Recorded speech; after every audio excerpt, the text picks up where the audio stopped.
Visítanos en facebook.com/amorfraternal.org. Estás escuchando Poder de Dios para Salvación, un estudio bíblico del libro de Romanos. Vamos a orar y vamos a leer después de orar el capítulo 2 de Romanos, del verso 17 al verso 29. Padre, abrimos tu palabra en esta hora porque creemos que tu palabra es viva, que es eficaz y creemos que es más cortante, Señor, que una espada de dos filos. Y ella dice, Señor, que puede penetrar el alma, puede separar el corazón, Señor, las intenciones, y puede examinarnos, Señor, de tal manera que estemos desnudos delante de ti. Y esta mañana creemos también que tu palabra tiene el poder para cambiar nuestra vida. Señor, venimos no a someternos a un ritual, a alguna tradición. Venimos porque creemos que hoy el Dios vivo está entre nosotros, que tu Espíritu Santo nos habla y toca nuestro corazón y transforma nuestro ser, y tu palabra nos instruye, nos capacita, nos redarguye, nos exhorta, Señor, y nos moldea para ser más como tú. Bendice este tiempo, Señor, en tu palabra, y que tú seas glorificado en nosotros. Te damos gracias, Señor. Amén. Romanos 2, verso 17 dice: He aquí, tú tienes el sobrenombre de judío y te apoyas en la ley y te glorías en Dios y conoces su voluntad e instruido por la ley apruebas lo mejor y confías en que eres guía de los ciegos, luz de los que están en tinieblas, instructor de los indoctos, maestro de los niños, que tienes en la ley la forma de la ciencia y de la verdad. Tú pues que enseñas a otro, ¿no te enseñas a ti mismo? Tú que predicas que no se ha de hurtar, ¿hurtas? Tú que dices que no se ha de adulterar, ¿adulteras? Tú que abominas a los ídolos, ¿cometes sacrilegio? Tú que te jactas de la ley, con infracción de la ley deshonras a Dios, porque como está escrito, el nombre de Dios es blasfemado entre los gentiles por causa de ustedes. Pues en verdad la circuncisión aprovecha si guardas la ley. Pero si eres transgresor de la ley, tu circuncisión viene a ser incircuncisión. Si pues el incircunciso guardara las ordenanzas de la ley, ¿no será tenida su incircuncisión como circuncisión? Y el que físicamente es incircunciso, pero guarda perfectamente la ley, te condenará a ti, que con la letra de la ley y con la circuncisión eres transgresor de la ley. Pues no es judío el que lo es exteriormente, ni es la circuncisión la que se hace exteriormente en la carne, sino que es judío el que lo es en lo interior, y la circuncisión es la del corazón, en espíritu, no en letra, la alabanza del cual no viene de los hombres, sino de Dios. Y el tema de este día es la falsa seguridad de la religión. Ese es el tema que vamos a explorar. Y comenzaría preguntándote si alguna vez has escuchado una frase que a mi gusto es muy famosa, muy célebre, que de repente estás platicando con las personas y tú tratas de hablar acerca de Jesús y las personas dicen: yo creo que todas las religiones son buenas. Yo creo que todas las religiones te ayudan, te hacen bien. ¿La has escuchado alguna vez? Sí, es famosa, ¿verdad? Es de esas que son de molde, esa siempre la tienes ahí a la mano. Y creo que en una manera sí tiene razón la frase. Es decir, en alguna manera, cuando las personas se apegan a una religión, la mayoría de las veces procuran ser mejor persona, y lo voy a decir con comillas. Procuran ser una mejor persona, es decir, las personas tratan de someterse a ciertos rituales o ciertos preceptos o ciertas tradiciones tratando de tener una mejor conducta. En una manera, sí, vamos a decir que funciona así. Y de hecho, la mayoría de las personas tienen un buen concepto de alguien que sea espiritual o religioso. Dicen, no, fulano de tal es muy religioso, es una buena persona, es muy devoto. Normalmente tienen, vamos a decir, un sentido positivo de hablar de espiritualidad en una persona. Sin embargo, hablando del cristianismo, nosotros es bien importante que podamos distinguir la diferencia entre lo que es el cristianismo y lo que es la religión. Y por contradictorio que suene, cuando hablamos de cristianismo y religión, no estamos hablando de la misma cosa. Aun cuando en las estadísticas demográficas la religión categoriza el cristianismo, pero insisto, cristianismo y religión no son la misma cosa. Cuando hablamos de religión, básicamente estamos hablando de demandas religiosas que deben ser cumplidas por los miembros, que van a estar trabajando, esforzándose, orando, con la esperanza de ganar el favor o la aprobación de Dios. ¿Sí me explico? Una religión te va a decir, mira, tú tienes que hacer esto y esto, llevar estas revistitas por allá, tocar las puertas los domingos temprano, mejor si la gente está en pijama, vas a hacer esto y aquello, vas a orar tantas veces, vas a ayunar, vas a guardar estos preceptos y a lo mejor si cumples todo eso, te vas a ir al cielo. La religión normalmente trata con eso. Por el contrario, la vida cristiana no tiene nada que ver con nuestro desempeño. La vida cristiana no se basa en lo que haces, en lo que trabajas, cuánto sudas, cuántas casas visitas o cuántas puertas tocas, sino que el principio básico del cristianismo tiene que ver con el reconocimiento de que ningún esfuerzo humano nos puede hacer merecedores de la gracia de Dios. En el cristianismo comenzamos al revés. Comenzamos reconociendo que eso humano jamás nos va a dar el derecho de presentarnos delante de Dios como justos. En el cristianismo la gracia nos provee de una salvación que no podemos ganar. Ahora, para la mayoría de las personas eso suena tan irreal. Dicen, en el mundo no hay lonche gratis, ¿no? Nada es gratis en esta vida. Siempre tiene que haber algún precio. Y cuando tú hablas de la gracia de Dios, cuando tú hablas de un favor inmerecido, de Dios buscándonos para darnos la salvación, la gente dice, ay, sí, qué fácil, ¿no? Entonces yo puedo vivir, siempre se van al peor escenario, yo puedo vivir como me da la gana y ya que me vaya a morir, recibo a Cristo y ya me voy a ir al cielo. Sí, qué fácil, ¿verdad? No, la gente no puede aceptar algo así de fácil. Lo pongo entre comillas. La gente dice, tengo que hacer algo, tengo que sufrir, tengo que luchar, tengo que ganarme eso. Y la gente se pierde en esa idea de religión porque quiere ganarla y busca la manera de encontrar el ritual apropiado para pagar el precio, la tradición apropiada, el sacrificio necesario para ganar el favor de Dios y poder sentirse orgulloso de ello, sin darse cuenta de que la religión jamás nos va a ganar el favor de Dios. ¿Sí queda claro? Ok, Pablo ya nos mostró en el capítulo 1 que lo que nosotros en Amor Fraternal llamamos los paganos extremos, aquellos que a pesar de que tuvieron la revelación natural de Dios, viendo la creación, hicieron a un lado a Dios y prefirieron adorar a la criatura, a la creación antes que al Creador.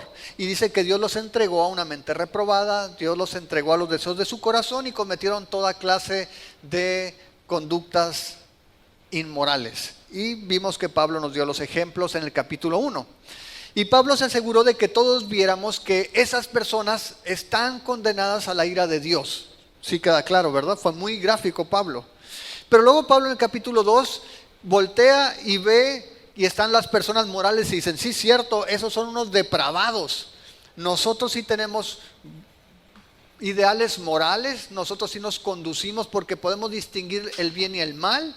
Y Pablo le dice, sí, tú distingues el bien y el mal, pero tienes el mismo problema que los depravados extremos. Tú, aunque conoces el bien y el mal, sigues haciendo lo malo. Así es de que tú, al igual que ellos, estás destinado a la ira de Dios. No importa que tengas estándares morales muy altos, el problema es que tampoco los cumples. Y Pablo les decía, tú que señalas al que roba o tú que señalas al que adultera, te estás condenando a ti mismo porque haces las mismas cosas, aunque tú conozcas la distinción entre el bien y el mal. Y Pablo ya trató entonces con los depravados extremos, trató con las personas morales que tienen sus propios estándares, pero luego voltea y dice, los religiosos no se van a escapar. Los religiosos también necesitan escuchar este mensaje. Y Pablo entonces dice, ¿qué pueblo es más religioso que un judío? Así de que Pablo, siendo judío, toma a los judíos como ejemplo, y Pablo entonces va a tratar con ellos para mostrar que la religión te puede dar una falsa seguridad de salvación. Vamos a ver entonces, primero, cómo el conocimiento sin práctica es religioso, y segundo, cómo los rituales externos sin cambio interno son religiosos también, y cómo ninguno de los dos casos jamás nos van a poder dar el favor de Dios. Hubo un hombre, Donald Gray Barnhouse, por allá por 1920 tenía un programa de radio, no sé si a alguien le tocó, pero en 1920 por años tomó el libro de Romanos y lo expuso en el radio. Y él escribió una cita, dice, hay quienes se apegan a formas, ceremonias, liturgias, preceptos y prácticas religiosas, y todas las actitudes que van a contarles, dice, ceremonias, liturgias, preceptos y prácticas religiosas. Y aún así, dice, siguen ajenos a la gracia de Dios. Tienen ritos sin redención, obras sin adoración, formas de servicio sin el temor de Dios en el sentido apropiado, y por consiguiente están bajo la condenación de Dios. Y eso es tremendo, ¿no? Imagínate esto, ritos sin redención, obras sin adoración, servicio sin temor de Dios, de tal manera que sigues bajo condenación. Y vamos a empezar entonces y vamos a ver conocimiento sin práctica del verso 17 al 20, y vamos a ver rituales externos sin cambios internos del 25 al 29. Muy bien, comenzamos entonces el conocimiento sin práctica. ¿De qué sirve conocer algo si no lo vas a practicar? Pablo toma aquí como ejemplo a los judíos y comienza a decirles en el verso 17, ¿sabes? Tú eres judío y seguramente tienes muchas cosas de parte de Dios, como una nación escogida que fuiste, en la que tú puedes obtener cierta confianza, porque son privilegios. Y comienza diciendo en el verso 17, he aquí, tú tienes el sobrenombre de judío. Y Pablo dice, lo primero que tú tienes como un motivo de orgullo, de jactancia, es que te llamas judío. Ahora, el nombre judío en realidad empezó con la tribu de Judá. Y después se generalizó a todo el pueblo. Judá como nombre significa alaba a Dios, o Jehová sea alabado. Y para los judíos era un motivo de orgullo poder decir que él era de esa nación peculiar que Dios había escogido para sí. Y estaban tan orgullosos de su nombre que incluso algunas personas lo ponían como su apellido. Era José Machado judío, ¿no? Lo usaban como uno de sus apellidos por el orgullo que tenían. Ahora, claro, era una nación no solamente escogida por Dios, sino de donde vendría el Mesías. Y Pablo dice, está bien, tú tienes ese privilegio, pero no solamente eso. En el mismo versículo 17, la segunda parte dice, te apoyas en la ley. Y el segundo privilegio que tenían era su posesión de la ley. Es decir, a diferencia de los paganos extremos, que ellos solamente tenían la creación, y ellos dijeron, oye, pues a lo mejor sí hay un Dios, pero pues vamos adorando mejor este árbol, ¿no? Está muy padre, aquí lo tenemos cerquita. Los morales tenían un estándar, sus propias normas, es que en mi casa aprendimos que no debemos robar. Nosotros somos muy moralistas y nos tratamos de vivir una vida recta. Pero era un estándar pobre porque era un estándar personal. Pero los judíos tenían la ley, no solamente los 10 mandamientos, sino que Dios había hablado explícitamente al pueblo de Israel para decirle cómo conducirse cuando entraran a la tierra prometida, para decirle cómo conducirse como nación sin un gobernante. Acuérdate que Israel no tenía rey, tuvo rey hasta mucho tiempo después. Dios le dio las normas para conducirse, no tenían un sistema de justicia federal, era divino. Dios le dijo, estas van a ser las leyes, estas son las condenas, estos son los delitos, así los vas a tratar. Dios les entregó la ley y ellos tenían ese privilegio. De hecho, Pablo después va a insistir en esto. Si tú te fijas allí en el capítulo 3, verso 2, dice que tiene la ventaja. Muchas dicen en todas maneras, primero ciertamente se les ha confiado la palabra de Dios. Los judíos recibieron la palabra de Dios. Entonces Pablo dice, oye, tú no solamente te llamas judío, no solamente tienes este título, también posees la ley. No solamente eso, dice allí el versículo 17, te glorías en Dios, te glorías en Dios. ¿Cómo es que se gloriaban en Dios? Bueno, el pueblo de Israel tenía una relación singular con Dios. Dios lo había llamado como una nación especial. ¿Sí se acuerdan de eso? Dios los escogió para que fueran una nación especial. Y de hecho en Jeremías 9, 23 y 24, el profeta Jeremías dice, si alguien se va a alabar a sí mismo, si alguien se va a gloriar, que sea en Dios. Y ellos como judíos decían, oye, nosotros tenemos una relación especial con Dios. Y era un motivo de orgullo para un judío. No solamente eso, digamos el título, la posesión de la ley, una relación singular con Dios. Número 4, está en el verso 18, dice, conoces su voluntad. Y no solamente eso, dice, e instruido por la ley, apruebas lo mejor. Es decir, número 4, conocían la voluntad de Dios. El pueblo de Israel no solamente tenía la ley, sino que entendía el propósito, el plan de Dios. Conocían su lugar como nación.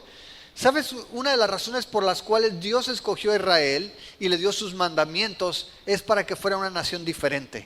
Dijo, te he tomado de entre las naciones, es más, le dice, te he traído sobre alas de águila para que seas una nación especial. Para que el resto de los pueblos puedan ver que mi favor está sobre ti y para que tú me seas santa. Era algo especial. El pueblo de Israel, los judíos, podían jactarse de que conocían la voluntad de Dios. Ahora, no solamente conocían lo que Dios quería, conocían lo que Dios iba a hacer. ¿Estás de acuerdo? Porque Dios también le dio profetas.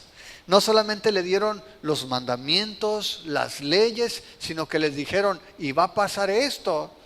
Le dio un vistazo del futuro, como no lo había hecho con ninguna otra nación. Era un gran orgullo. Y número 5, le dio la responsabilidad de instruir a las naciones. Dice el verso 19, y confías en que eres guía de los ciegos, luz de los que están en tinieblas, instructor de los indoctos, maestro de los niños, que tienes en la ley la forma de la ciencia y de la verdad. Es decir, tú tienes todo lo necesario, tienes el conocimiento, tienes las leyes, sabes cuál es la voluntad de Dios y estás convencido entonces de que tú eres luz a las naciones. Tú les vas a mostrar la luz. Tú les vas a enseñar a los que están como niños delante de Dios. Tú vas a guiar a aquellos que están ciegos porque no pueden ver. Y es interesante porque eso de ser, fíjate como dice aquí, luz a los que están, verso 19, eres guía de los ciegos. ¿No te suena esa frase cuando estuvo Jesús entre los fariseos? Que les dijo, son ciegos guiando a ciegos. Pero aquí Pablo le dice, ustedes tenían todos los elementos como nación judía para guiar a los que no podían ver porque están lejos del Señor. Todo esto era un referente de verdaderos privilegios o ventajas que tenía la nación judía gracias a que Dios los había llamado. De hecho, si vas a Éxodo, en el capítulo 19, en el verso 3, cuando iban saliendo de Egipto, en el desierto acamparon, y en el verso 3 dice que Moisés subió a Dios y Jehová lo llamó desde el monte diciendo: así dirás a la casa de Jacob y anunciarás a los hijos de Israel: ustedes vieron lo que hice a los egipcios y cómo los tomé sobre alas de águila y los he traído a mí. Ahora pues, si dan oído a mi voz y guardan mi pacto, ustedes serán mi especial tesoro sobre todos los pueblos, porque mía es toda la tierra. Y ustedes me serán un reino de sacerdotes y gente santa. Estas son las palabras que dirás a los hijos de Israel.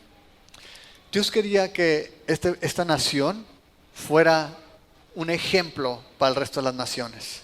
Entonces tenían muchas razones para ver los privilegios que habían recibido de parte de Dios. Pero todos estos privilegios tuvieron una contraparte negativa. ¿Cuál fue? El orgullo. El orgullo hizo que los judíos fueran arrogantes. ¿Sabes cómo le llamaban a los gentiles los judíos? ¿Alguien ha escuchado alguna vez? Perros. Chucho, sáquese. Los judíos se referían a los gentiles como perros. ¿Por qué? Porque se veían a sí mismos tan santos que olvidaron que el propósito de Dios era que fueran un ejemplo y que instruyeran a otras naciones, y no que asumieran que por todos estos privilegios ellos no tenían ninguna responsabilidad delante de Dios. Todos estos privilegios hicieron que la nación de Israel se volviera jactanciosa, tuviera seguridad por todos estos privilegios, y se olvidaron de que Dios los llamaba no a saber, sino a cumplir la ley. Si querían ellos realmente agradar a Dios en sus fuerzas, tenía que ser con obediencia perfecta. Entonces Pablo comienza buena onda con los judíos y dice: ¿cuántos beneficios tuvieron los judíos? Él era judío. Y dice, pero Pablo ahora se sube al estrado como fiscal y dice: vamos a hacer un juicio y vamos a ver, tú religioso, cómo andas. Dice el verso 21: tú pues que enseñas a otro, ¿no te enseñas a ti mismo? Primera pregunta. ¿Conoces la ley? ¿Sabes la ley? ¿Conoces la voluntad de Dios? ¿Disciernes lo que es bueno y lo que es malo? ¿Quieres enseñar a los niños, instruir a los indoctos, guiar a los ciegos? Tú que eres maestro, ¿te enseñas a ti mismo? ¿Comienzas contigo? Primera pregunta. Segunda pregunta.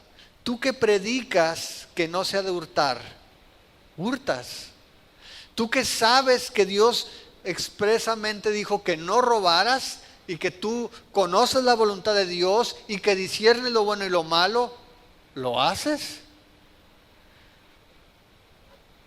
Número 3. Tú que dices que no se ha de adulterar, ¿adulteras?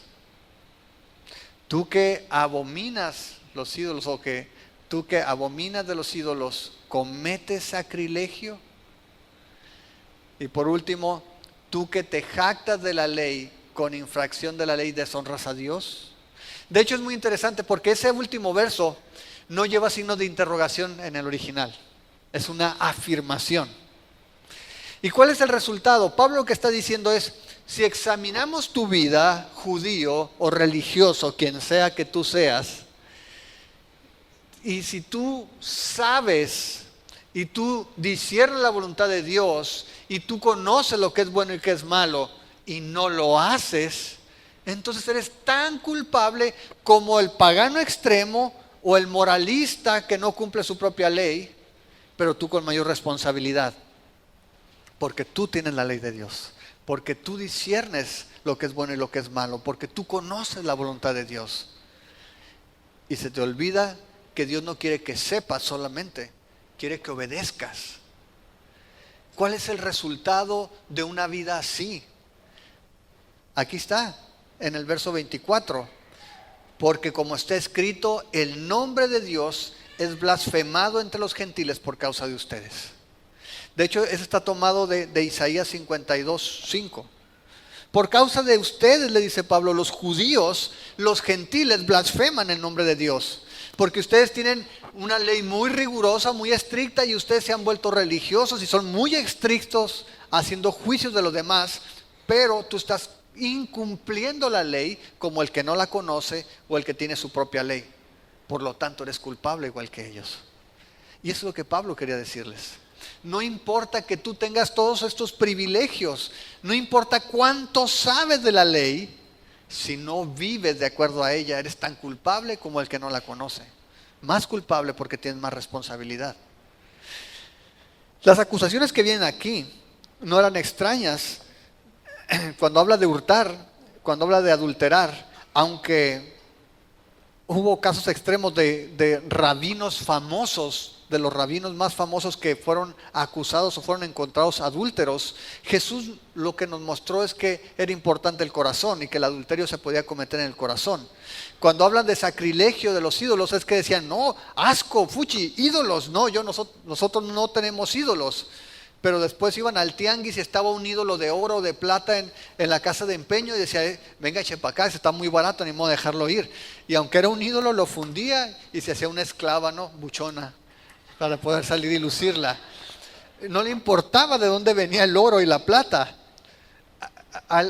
Estaban realmente yendo en contra de lo establecido por Dios, sabiéndolo perfectamente, discerniendo, como ellos decían, entre el bien y el mal, y sin embargo no estaban cumpliendo la ley. ¿Y cuál era el resultado? Los gentiles blasfemando el nombre de Dios por causa de ellos. Ahora, Pablo no tenía nada en contra de los judíos, él era judío, pero Pablo les estaba explicando la realidad de una vida de religión.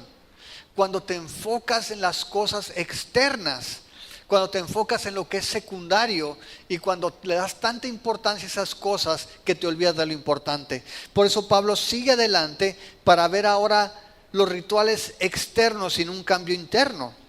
Dice allí Pablo en el versículo 25, pues en verdad la circuncisión aprovecha si guardas la ley, pero si eres transgresor de la ley, tu circuncisión viene a ser incircuncisión. Ok, primero, ¿todos sabemos lo que es la circuncisión? Sí. Ok, la circuncisión es ese ritual donde un pedazo de tu cuerpo, en los varones, era quitado, la parte del prepucio. Por favor, chicos, búsquenlo en Wikipedia si no saben qué es. Pero básicamente consistía en marcar tu cuerpo de esa manera para guardar el pacto que Dios había iniciado con su antepasado como judíos, con Abraham. Si vas al libro de Génesis, por favor, acompáñame al capítulo 17 de Génesis. Sabemos, o deberíamos de saber, que la promesa empezó con Abraham.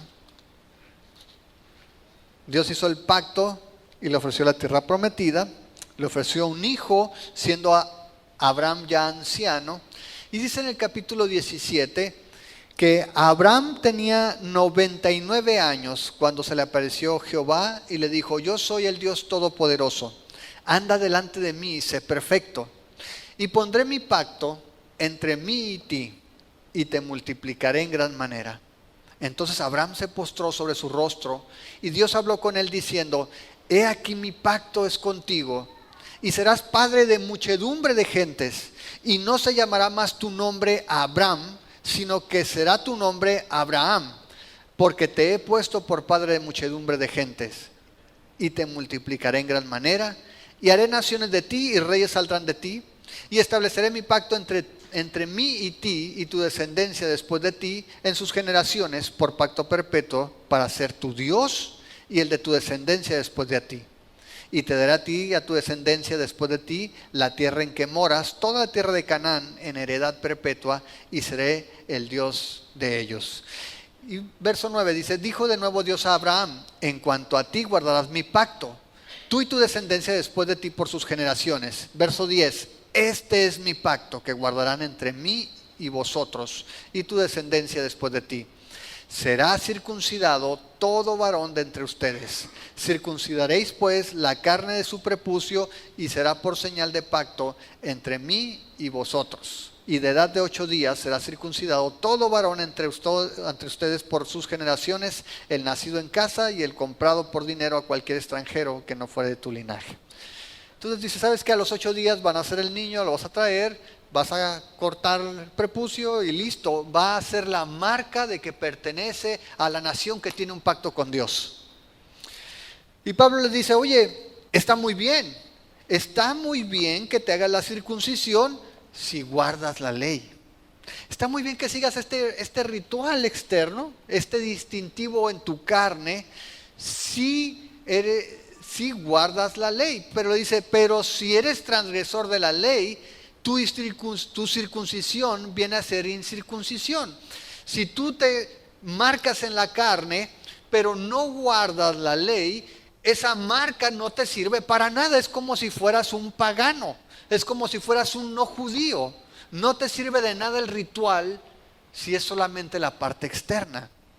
De hecho, en el verso 26 dice, si pues el incircunciso guardara las ordenanzas de la ley, ¿no será tenida su incircuncisión como circuncisión? Pon el caso contrario. Imagínate que venga un pagano que no tiene la circuncisión porque no es judío, pero este pagano obedeciera. Es hipotético, sabemos que nadie puede guardar la ley, pero dice Pablo, si este pagano obedeciera la ley, ¿no sería más judío que tú? ¿No sería contado como circunciso aunque sea un incircunciso? Y Pablo insiste, verso 27, el que físicamente es incircunciso, pero guarda perfectamente la ley, dice, te condenará a ti que con la letra de la ley y con la circuncisión eres transgresor de la ley. Tú eres peor. Esta persona que sea obediente te va a condenar a ti, que sabes la ley, tienes todos los privilegios y tienes la circuncisión. Eres culpable y él te va a condenar a ti. ¿Qué es lo que estaba diciendo Pablo? Esto sucede no solamente con los judíos, nos puede pasar a nosotros como cristianos. Dice, no te olvides que lo que hagas externamente, si no viene de una transformación interior, no sirve de nada. Dios ve no solamente las acciones, Dios ve las motivaciones del corazón. Y en este caso, los judíos se estaban yendo tras las muestras externas. Se estaban yendo tras aquello que se veía y estaban olvidando lo interior, que era lo importante. Estaban dando un énfasis exagerado en lo externo y lo secundario. ¿Sabes cuál es la ventaja de la circuncisión? Yo la podía hacer. No necesito a Dios. A ver cuántos incircuncisos hay. Domingo de circuncisión, for free. ¿No?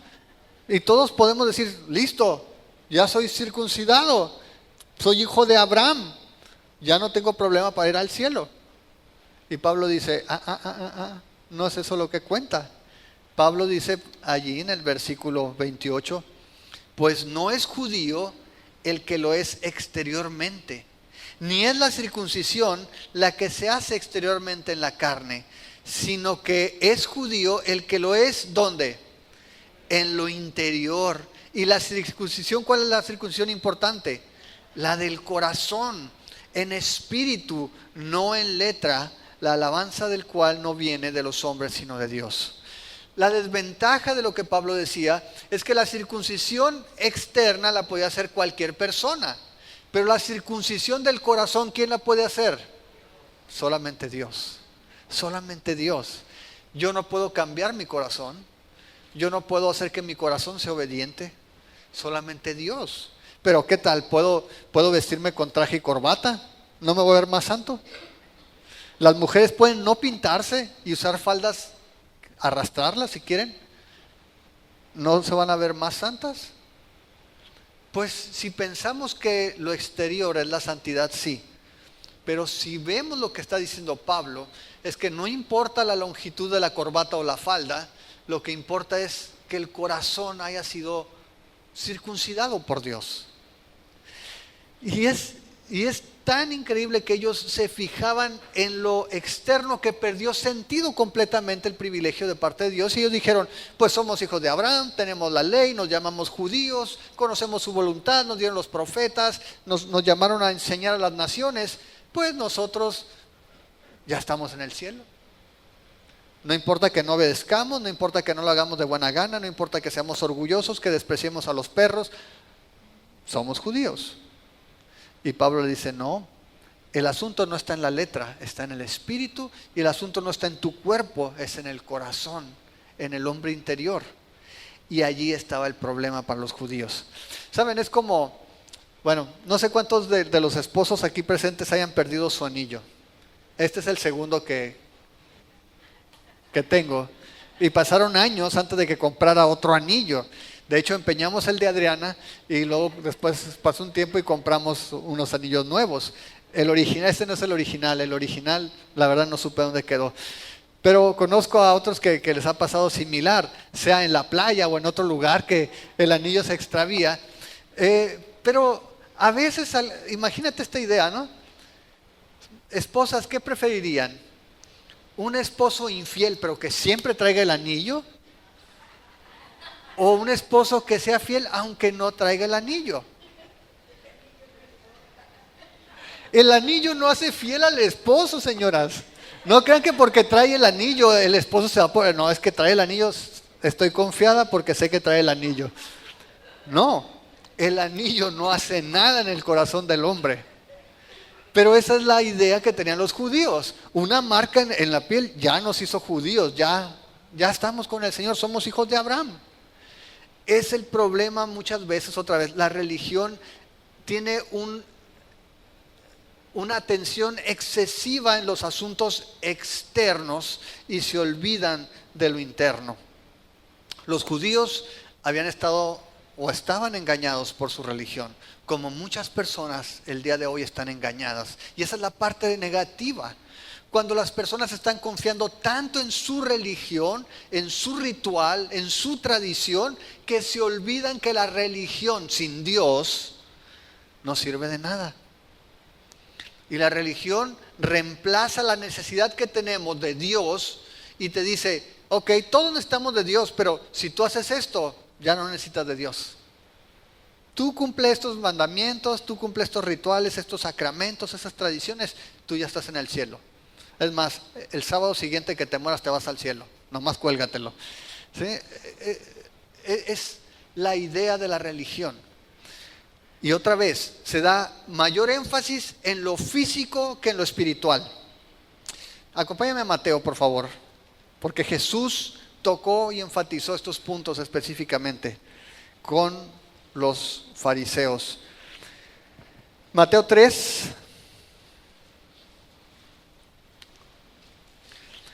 Nos habla de Juan el Bautista, comienza a bautizar Juan, dice el verso 5 que salían a él Jerusalén y toda Judea y toda la provincia de alrededor de Jordán, y la gente era bautizada por Juan el Bautista en el Jordán confesando sus pecados.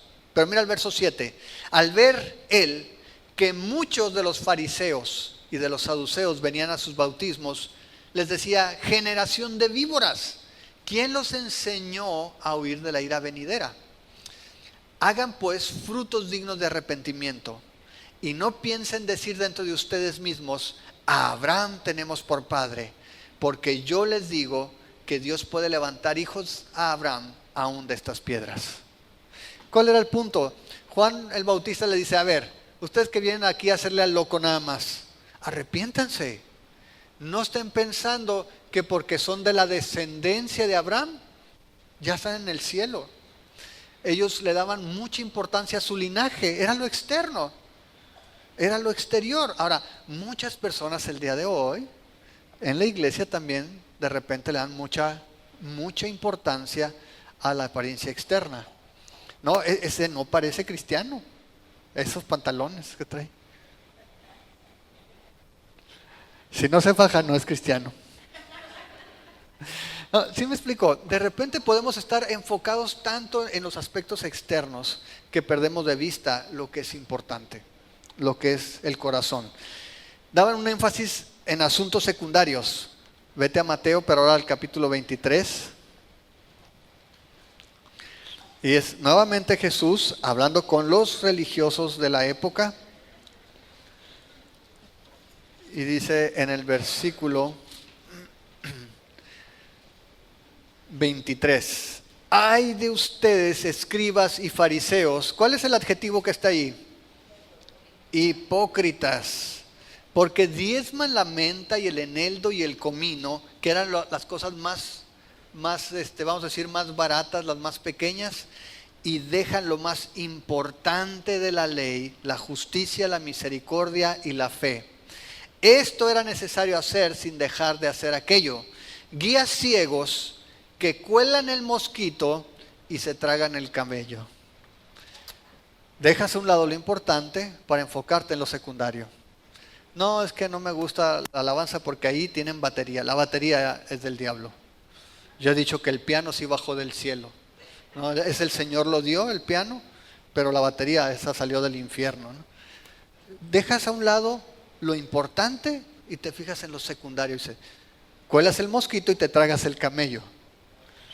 La religión así es, se enfoca en lo secundario y se olvida de lo importante. ¿Qué es lo que decía Jesús? La justicia, la misericordia, esas son las cosas importantes. No el que desmaras, compré 1 kilo de comino. Bueno, no compras 1 kilo de comino, compras 100 gramos de comino. Te voy a dar el diezmo, ¿no? Aquí está, yo sí soy muy riguroso con mis diezmos del comino, ¿no? Del cilantro, ¿cuántos de ustedes diezman el cilantro? O sea, y dice Jesús, estás dejando a un lado lo importante. Número 3, la religión se enfatiza mucho el interés propio. Vamos a Mateo 6. Y Jesús, hablando otra vez a sus discípulos de los fariseos, les dice en el versículo 1: guárdense de hacer su justicia delante de los hombres para ser vistos de ellos. De otra manera no tendrán recompensa de su Padre que está en los cielos. Y entonces Jesús comienza a hablar de la limosna, habla de la oración, habla del ayuno, pero en todas ellas había una característica. Los religiosos lo hacían ¿para qué? Le gustaba orar en las plazas y cuando ayunaba dice que llegaban con la cara así. ¿Qué tienes? Es que estoy ayunando, ¿no? Y tocaban trompeta para el diezmo, para la ofrenda. ¿Para qué? Para ser vistos. Y la religión tiene esa característica, siempre tiene interés. Que vean qué bueno soy yo, que vean qué justo soy yo. Son esas 3 características: un énfasis en lo físico, más que en lo físico que en lo espiritual, un énfasis en asuntos secundarios y el interés propio. Ser visto, ser tomado por justo. Esos religiosos, qué mal están, ¿verdad? Pero ¿qué tal nosotros? ¿Puede ser que como cristianos nosotros nos volvamos religiosos? ¿Puede ser que nosotros como cristianos seamos ya religiosos? Vamos a ver esto. Primero, tú que te llamas cristiano, ¿cuál es la jactancia de decir que eres cristiano? Entendemos que llamarte cristiano debe dar gloria a Dios, no a nosotros. Digo porque muchas personas dicen, no, que esos están muy mal, que no sé qué, que allá, que esa familia. Nosotros somos cristianos, no hacemos esas cosas. Estás apuntando a un Dios de gracia y misericordioso que es justo y es paciente y quiere que todos se salven, o tú lo usas como un distintivo para decir, fuchi, allá están los malos, aquí estamos los cristianos. He conocido personas que decían que subían la Biblia y la ponían en el tablero para que si los detenía la policía decían, Señor, es que soy cristiano. Igual te pasaste el semáforo. Sí, igual ibas a exceso de velocidad. Pero piensas que por ser cristiano, no, es que ¿cómo vas a multar a mí? Soy cristiano. ¿Cómo usamos el nombre? ¿Es para la gloria de Dios? La posesión de la verdad. Nosotros tenemos sana doctrina. Predicamos verso por verso, capítulo por capítulo, libro por libro. No es cuánto sabes, es obedeces. Acuérdate del anillo. No es el anillo, es que seas fiel.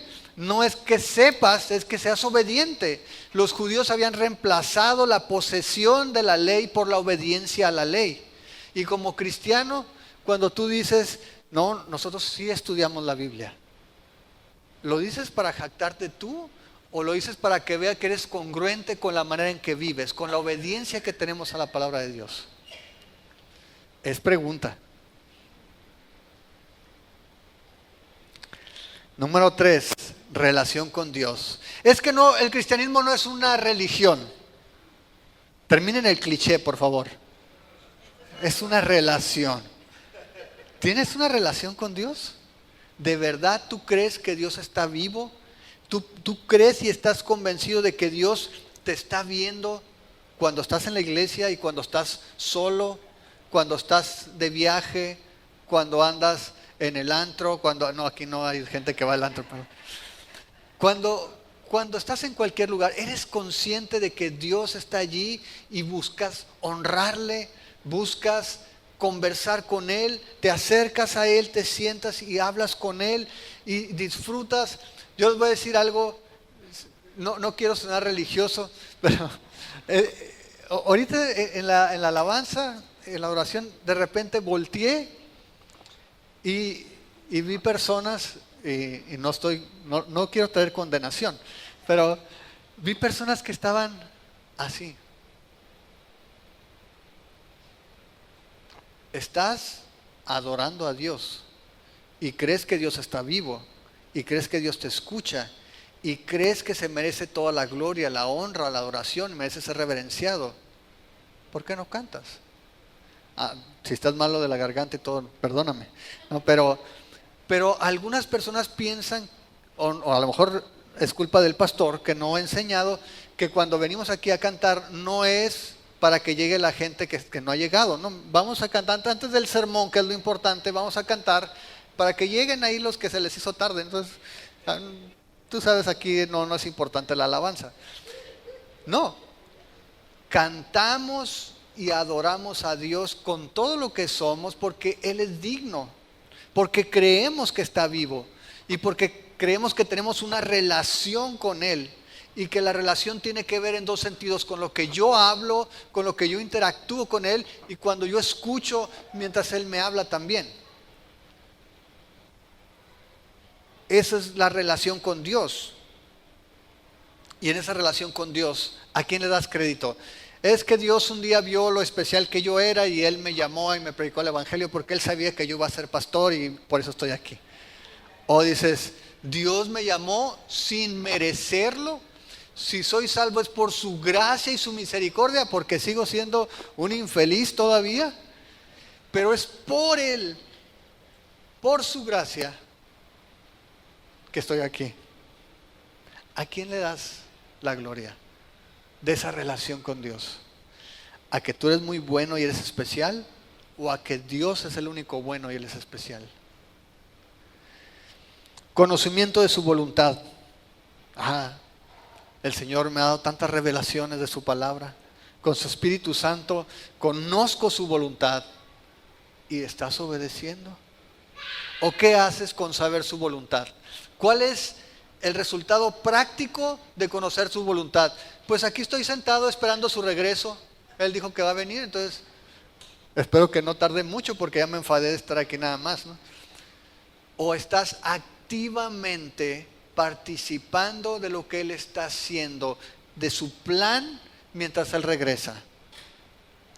¿De qué te sirve conocer la voluntad de Dios? ¿De qué te sirve saber el plan de Dios si no obedecemos, si no participamos? Responsabilidad de instruir a las naciones.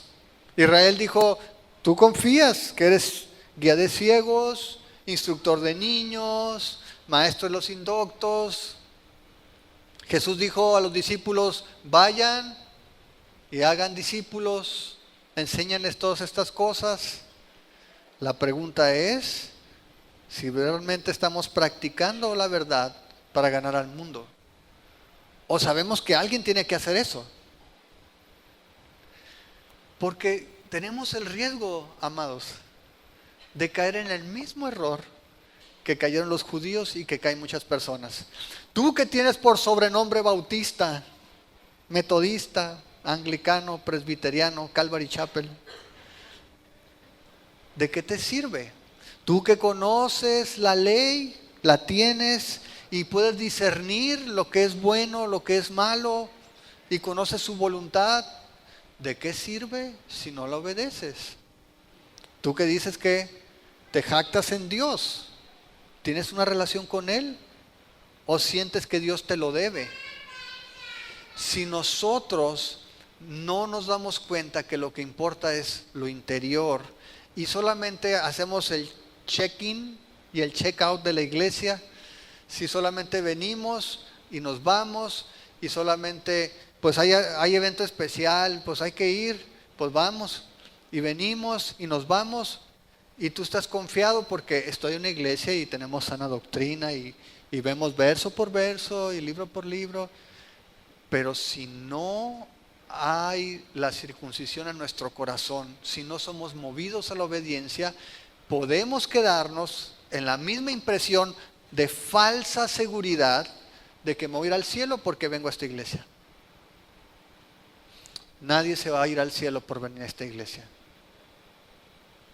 Si nosotros queremos tener seguridad de salvación, de vida eterna, nuestra seguridad tiene que ser porque tenemos una relación con Jesús, porque tengo evidencia de un nuevo nacimiento en mi corazón, porque mis deseos han sido transformados, no porque sé muchas cosas, sino porque mi corazón ahora busca agradar a Dios. A lo mejor no sé muchas cosas, pero en mi corazón está agradarlo a Él. Esa es la evidencia. Dios cambia nuestros deseos cuando nacemos de nuevo, cambia y pone sus deseos en nosotros para que nosotros vivamos ahora para agradarle a Él, para que nosotros creamos, para que nosotros busquemos relacionarnos con Él. Si estamos pensando otra cosa, insisto, podemos estar en el mismo error y haber sido engañados por una falsa seguridad y estamos en religión. ¿Cambiaste de religión? Ahí sí. Si estás aquí de esa manera, te quiero decir que cambiaste de religión. Igual te vas a ir al infierno. Si no estás confiando en Jesús como el único medio para tu salvación, necesitas hacerlo. Solo Jesús salva, solo su gracia lo hace posible, y lo hemos dicho muchas veces, pero la gracia que nos salva es la misma gracia que nos transforma. Y si la gracia no puede transformarte, tampoco puede salvarte. Entonces, mi oración, mi exhortación, familia, es para que veamos nuestro corazón. ¿En qué estamos confiando? ¿En dónde está nuestra confianza? ¿En dónde está nuestra fe? Ninguno de nosotros jamás, por venir a la iglesia, por hacer aquello o lo otro, por ir y llevar y traer, nunca va a poder ganar el favor de Dios. Solamente es por su gracia, por medio de Jesucristo, por medio de la fe en Jesucristo, que nosotros podemos accesar al cielo. ¿Estamos de acuerdo? ¿Nos ponemos de pie?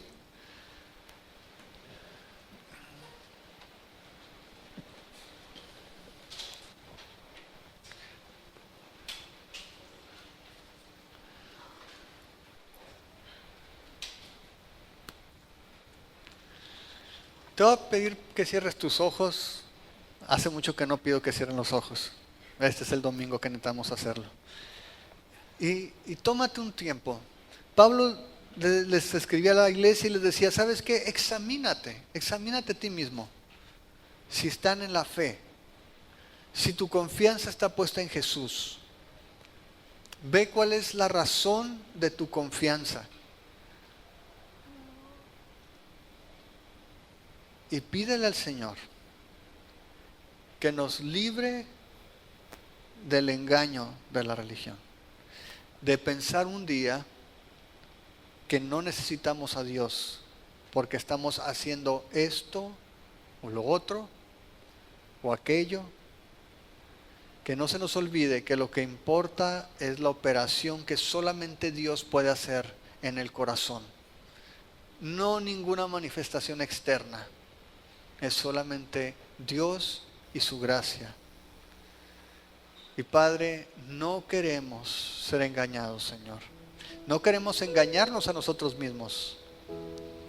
No queremos sentirnos seguros siendo desobedientes a tu palabra. Señor, no permitas que nos volvamos religiosos para estar examinando las cosas que podemos ver con nuestros ojos.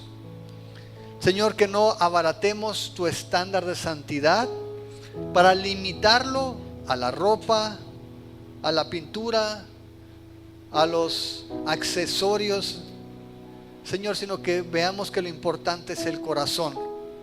La ropa me la puedo cambiar yo solo. La pintura, la mujer sola, Señor, se la puede quitar. Pero el corazón, Señor, allí solamente tú puedes hacerlo. Solo tú puedes operar, Señor, en nuestro corazón. Y te pedimos, Padre, para que tú lo hagas. Señor, no queremos religión. Algunos, Señor, quizá hemos tenido demasiada religión. Queremos tu vida en nosotros. Queremos experimentar, Señor, tu gracia y vivir en tu gracia día tras día. Señor, nuestra confianza está solamente en Jesús, en el único que murió en obediencia perfecta a la ley. Señor, que no confiemos en lo que hemos hecho, en lo que estamos haciendo. Que no confiemos en las bendiciones que tú nos has dado, en lo que sabemos. Guarda a nuestros hijos, Señor, de pensar que porque saben las respuestas correctas, tienen una relación contigo.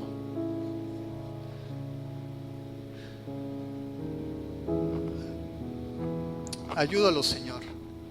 Atráelos a ti con tu amor.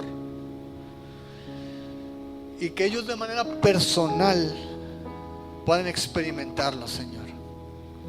Que no vivan de las experiencias nuestras. Que ellos tengan su propia relación personal. Señor, guarda a los adultos, los que ya hemos crecido, Señor, de la jactancia, del orgullo, de menospreciar no solamente a los que no te conocen, sino también a los que te conocen, Señor, y que quizá no compartimos asuntos externos, secundarios.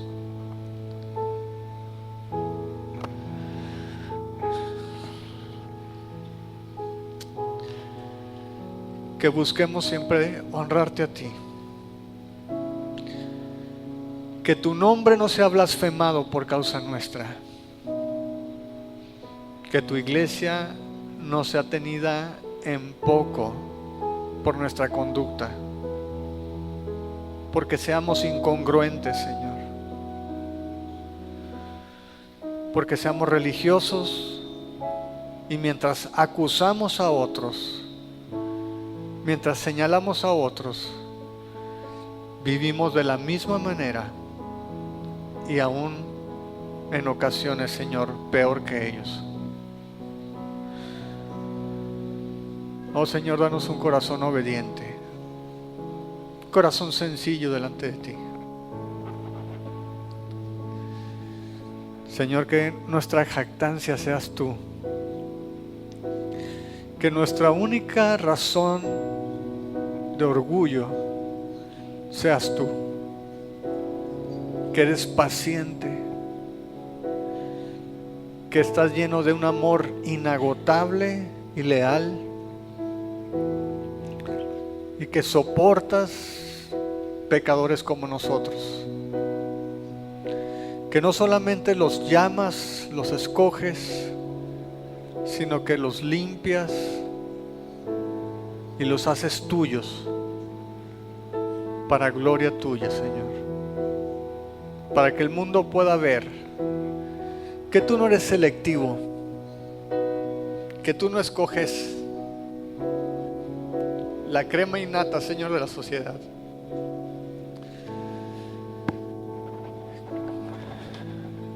sino como está escrito,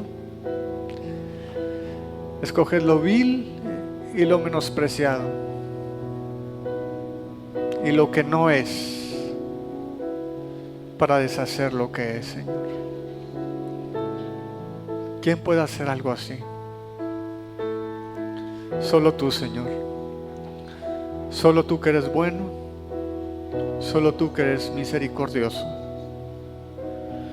Solo tú, Señor, que eres paciente, que eres lento para la ira y grande, Señor, lleno de ese amor fiel, leal e inagotable.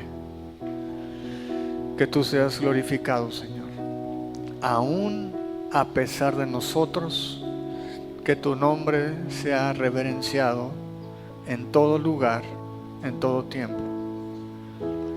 Te damos la gloria, Señor, solamente a ti, solo tú eres digno, Señor, de recibirla. Y te damos muchas gracias, Padre, en el nombre de Jesús.